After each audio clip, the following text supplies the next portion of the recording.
We are going back to below freezing temperatures, at least for the next couple of nights. Lots of sunshine tomorrow, and then eventually we'll see some warmer temperatures headed into next week. I'll have all the details on your forecast coming up.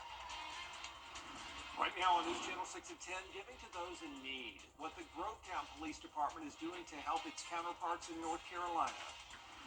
Plus, what North Augusta officials' plans are for the funds from the American Rescue Plan Act. We'll have those details ahead. And the Augusta Canal in need of repairs. We're going to have updates on the plans and the cost as Your News at 10 starts now.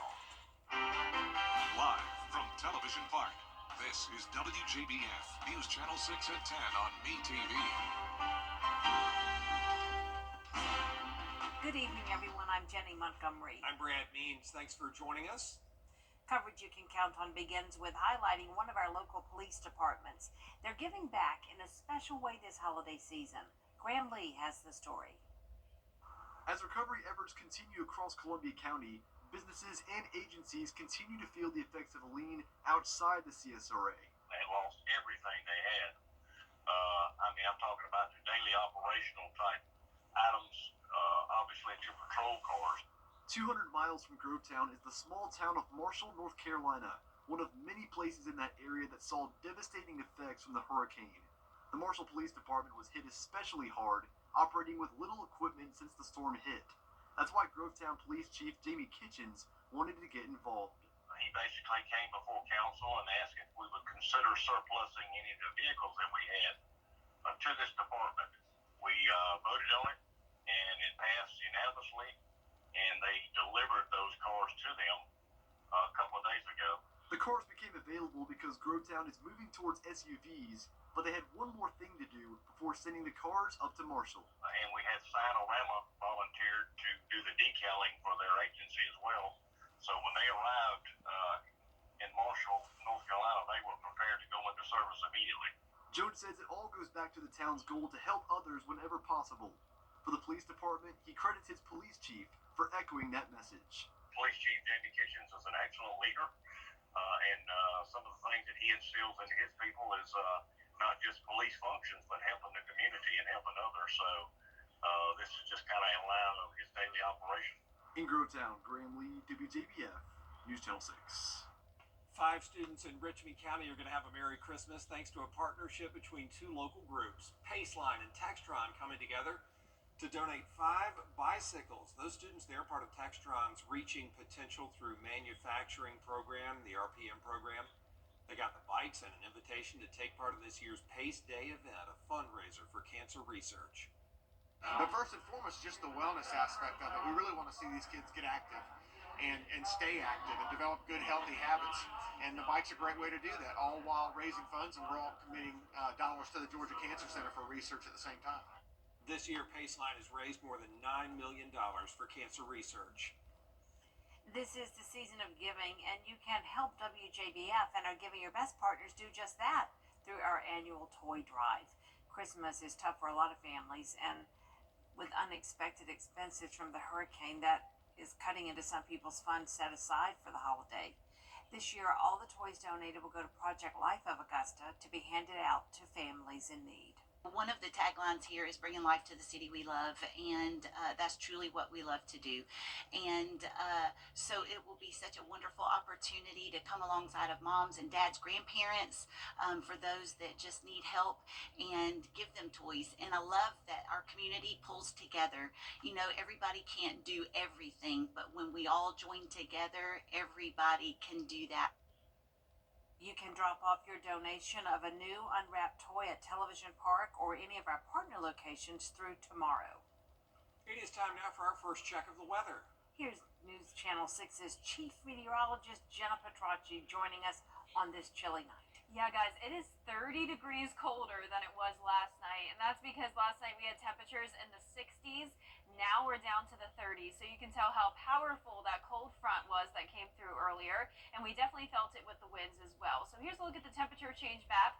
Exactly 29 degrees cooler in Augusta and Aiken. That's putting us in the upper 30s to around 40 degrees. 40 in Millen, 38 in Louisville. Augusta at 37, same thing in Thompson. Barnwell, you're at 39 degrees. 40 in Wrightsville, and 38 in Lincolnton. Now, the low and high temperature was interesting today, to say the least. So we had a low of 50 degrees, but we actually reached that around 2 o'clock this afternoon. And our high of 67 was actually reached early this morning, so it was flip-flopped. And then, of course, we also picked up some rain today with that frontal passage. The winds are now much lighter than they were earlier, up to around 7 miles per hour sustained, and the gusts are only up to around 15 in Aiken. Still some 20 to 25 mile per hour wind gusts there in Bamberg and parts of Barnwell County, but overall not too bad. The winds will be settling down as we head into the overnight hours, but even just a 5 mile per hour wind is making it feel even colder than the actual air temperature. Right now, that wind chill down to the freezing mark in Augusta and Aiken, 34 as your feels like temperature in Edgefield. Dew points are low, down into the 20s and 30s, so we have this dry and cold air mass that's moving in with high pressure overhead. There's the cold front now off the east coast, bringing the rain with it. So we're left with clear skies this evening as we take a look at our Terry Lambert Hyundai Skyview cam. That's a view of Wellstar MCG Health. Clear skies sticking around through tomorrow morning as we go down to around 31 degrees. But how long will these cold temperatures last? I'll have a look at the warm-up coming our way, coming up in the full forecast. But back to you, Brad. Jenna, thanks. Leaders from the Augusta Green Jackets in the city of North Augusta met today at SRP Park.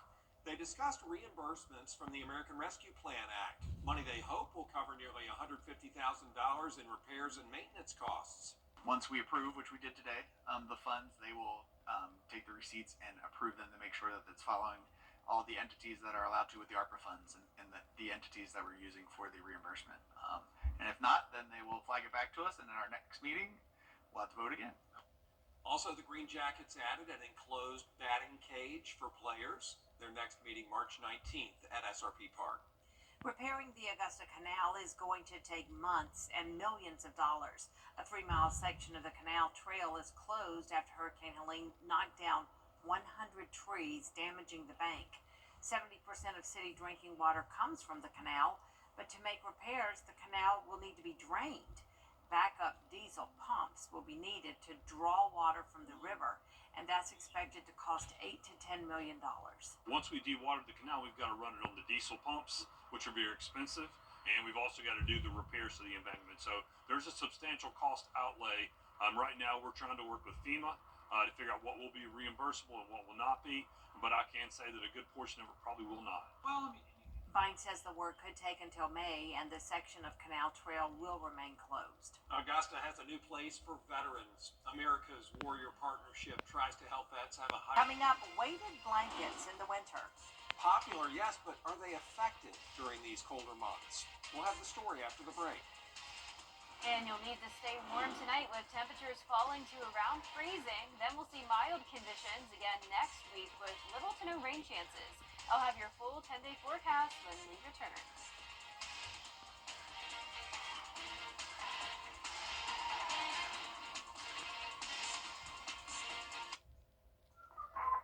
Thurman High School. Get tickets now at WJBF.com/orderbowl. Yeah, he's due for a little upgrade. It's time for an update. Time for a change. You know, I think he looks really fine. But I'm a little partial to Freddie. Freddie is changing with the times, and that's always a good thing. Now, your most accurate forecast with WJBF Live Viper 6. Welcome back. Today I visited W.S. Hornsby Middle School and spoke to this great group of 6th grade students. They were fantastic. They were very engaged the entire time. And 6th grade is very special to me because I get to show them a video of when I was in 6th grade doing a pretend weather report. And I also always show them my 6th grade yearbook where it says that I wanted to be a meteorologist when I grew up. So I always relate to the 6th graders with that. And they were just so sweet, and they did a great job at the end coming up and pretending to be meteorologists and presenting their forecast. So thank you so much to W.S. Hornsby for having me. Definitely hope to see you guys all again sometime. Here's a look at our Terry Lambert Hyundai Skyview cam now in Burke County. We have clear skies and chilly temperatures. We're sitting at 37 degrees, west wind of 7 miles per hour, dew points in the upper 20s. Winds are sustained up to around 10 miles per hour, and the gusts are currently up to 18 in Barnwell, 22 in Bamberg. But overall, the winds are starting to settle down. Cold front is now well off the coast. Rain still up towards New England, and then over towards the Midwest, some snowfall. For us, we have completely clear skies, though, across the southeast with pressure in control. Temperatures are pretty much chilly everywhere, but not nearly as cold as it is in Minnesota. -3 degrees and 2 degrees next door there in Bismarck. So we'll take the 30s and 40s. That's what we have here across the CSRA. Now tomorrow morning we will drop a little bit more down to around 31 to 32 degrees in Augusta. Most areas in the low to mid 30s. But with the wind, even up to just 5 to 10 miles per hour, the wind chill will be down to around 24 to 26 degrees. So bundle up tomorrow morning, and you'll want to keep a jacket with you throughout the day. Notice we're only getting to around 54 degrees by the 2 o'clock hour. Now, winds will at least be much later tomorrow, though. So on our futurecast tomorrow at 6 a.m., clear skies with the northwest wind. High pressure moves up the east coast, and then we'll have more clouds coming in by Friday afternoon. So a pretty cloudy Friday, but not expecting any rain. By Saturday morning, maybe a few sprinkles, but for the most part, your weekend does look dry. I'm expecting a few more showers, though, Saturday night into Sunday morning, as temperatures will eventually rise back up to the mid-30s on Saturday morning, and then some mid-40s as we go into next week. Now, the highs are going to be back into the mid to upper 60s for that third week of December, all across the south.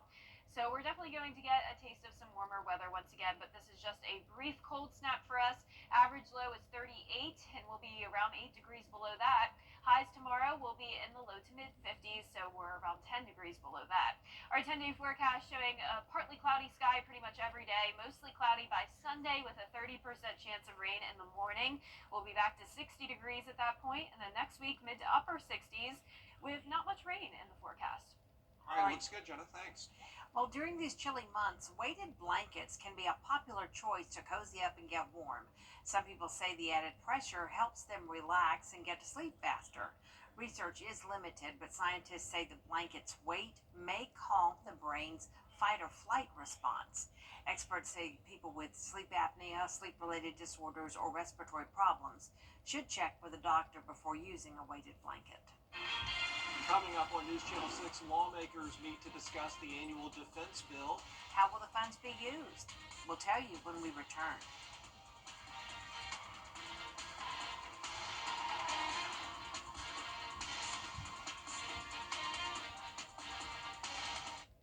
If you've been arrested for a DUI in Georgia, you may only have 30 days to protect your license or your privilege to drive here. Hi, I'm Tiffany Duncan of DUI Duncan, the DUI firm here in Augusta. Visit our website at DUIDuncan.com to see what we've done to help so many drivers. If you've been arrested for a DUI in Georgia, call me now for a free consultation. While the firm, of course, cannot guarantee results, we do guarantee hard work and fast action. Remember the name, DUI Duncan. News Nation tomorrow. Still ahead, meet this week's scholar athlete from Briarwood Academy. Hear from his coaches and his parents about what makes him a great leader and motivator in sports.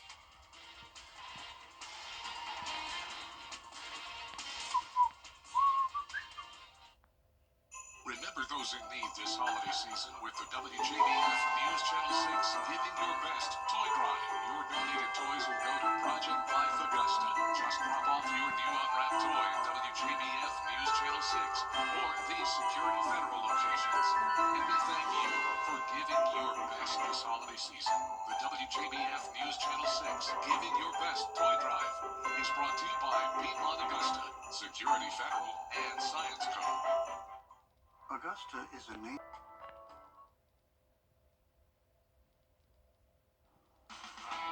Now, WJBF sports coverage you can count on. Every week we honor a student athlete that excels not only in the classroom but in the community. This week's scholar athlete is Charlie Mosley out of Briarwood Academy. Charlie is a multi-sport athlete playing football, golf, tennis, basketball, and track. He's played varsity football all 4 years and has earned multiple accolades throughout his career. He's been named defensive and offensive MVP, All-Region and All-State. During his sophomore year, he was named defensive MVP and All-Region in basketball. Then on the track, he was also named the state champion in discus as a junior. In the classroom, he earned the Presidential Educational Excellence Award in his first 3 years of high school. He's also a member of the National Honor Society, Kindness Club, and the Fellowship of Christian Athletes. And although he suffered a leg injury, he's still seeing the positives on his recovery. It's been great. You know, there's a lot of like tough times that you have to learn from and stuff. And so it really builds you as a person. Troy's a leader. He's grown so much in so many ways, but the main point was leading. He loved the game of football, and he dedicated his life to it. And this injury it's hard, but he's going to, with his work ethic and his determination, something good's going to come out of it. You just gotta keep your priorities straight, and you just study when you get home from practice, I guess. He stands taller than most anybody else.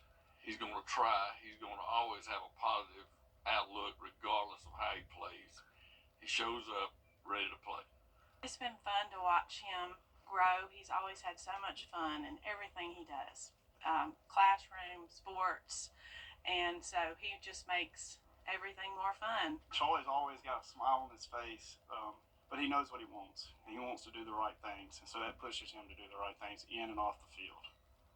It's a very positive influence on all the players he's around, all the smaller kids, all his classmates, and his family.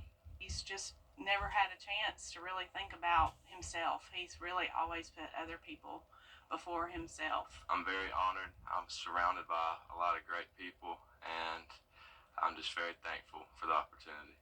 Charlie, on behalf of Jim. And congratulations to Charlie Mosley on being named this week's Scholar Athlete. And South Aiken football star Javon Edwards held a special signing day at the Media Center. Friends and family gathered around to support him as he takes his next step in his college career. The senior had a breakout year, rushing for over 2,400 yards. He averaged 224 yards per game, scored 28 touchdowns, and had 293 carries. The Coastal Carolina commit and is also excited for the future ahead. I wanted God to lead me to where I was going, and he did that, and I was very patient. It wasn't easy. I prayed about it a lot, but it came my way. God, of course, my family, all my family, my dad, my mom, close family, my brothers, my first cousins, aunties, uncles, coaches, trainers, anybody I can think of off the head. I know it's a lot. Carl, big Carl back there, my teammates, everybody. And the SEC 16 head coaches unveiled their football postseason awards. South Carolina quarterback Lenoris Sellers was named the Freshman of the Year. The quarterback threw for 2,274 passing yards and 17 passing touchdowns. South Carolina edge rusher Kyle Kennard was named the SEC Defensive Player of the Year with an SEC conference leading 15.5 tackles for loss. In addition, Georgia's Jalen Walker received the Collegiate Butkus Award presented to the nation's best linebacker this season. He had 57 tackles, 10.5 for loss, and 6.5 sacks. That'll do it for sports. We'll be back. The death of a loved one can be. And last but not least, an engagement ring almost lost. And now a young Ohio couple is thanking the Cleveland Fire Department for rescuing the one-of-a-kind ring. Tino Bovenzi has the story. November 24th was a day to remember for Lakewood's Corey Berbitsky and Nikki Mack. Not just because it was the day for the couple's engagement photos, but because a major crisis was averted. There was something on my pants. My fiance, Nikki, she reached down to wipe my pants off, and we heard the little tink sound. And next thing we know, saw a ring in the sewer. The couple's ring is one of a kind. It's a blend of precious stones from both of their grandmother's rings, something they had to get out of this drain. I wanted to be able to have the ring symbolize just the meshing of our families. Berbitsky says the couple did the only thing they could think of, calling the Cleveland Division of Fire for help. You can see like the diamond of this ring just like sitting there, but it's kind of sitting up to where this, we'll be able to get it. Fire Station 30 Lieutenant Jeff Homan says he, Nick Palmer, and Zach LePew quickly came up with a plan to recover the ring using a long metal wire with a hook typically used to unlock car doors. The couple's photographer, Emily Ruth, documented the whole process. They were super happy, super appreciative, and they had a photographer there, and they're like taking pictures of us the whole time while we're doing it. So it was kind of funny. She was much calmer than the fire department. Were extremely helpful in just keeping everyone calm, and they showed no panic whatsoever. whatsoever. Did you guys get an invite to the wedding? No, not yet. I'm waiting. In Cleveland, Tino Bovenzi. Oh, thank goodness they found it. Yeah, and that's going to make for such a memorable engagement shoot now. It's so cool they took photos of them getting Right. ready. Yeah, that was smart with the photographer. Yeah, might good as well job. try to make it fun.